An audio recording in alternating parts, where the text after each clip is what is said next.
Hi guys, welcome to Tech Team channel. Hope you're doing well. In this video, I'm going to be showing you how you can invite someone into Zoom meeting. So in this case, log into your Zoom first.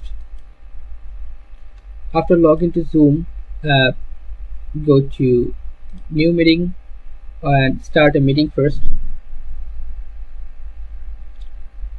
Okay, after starting meeting, what I'm going to do is click on participants. Then you'll find here copy. Invite. Click on invite. After that, you'll find here two link: invitation, copy invitation link, and copy invitation. So what you're gonna do is you can click on copy invite link.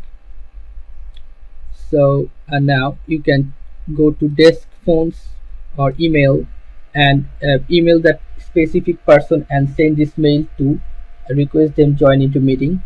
So another thing you can do is you can go to Facebook or any social media and choose the specific people and send that link in their chat box or any box.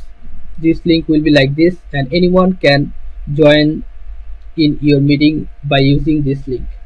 Okay, so yeah guys, this is how you can invite people in Zoom. So guys, if you find this video helpful, then please give a thumbs up and don't forget to subscribe the channel. Thank you so much for watching the video.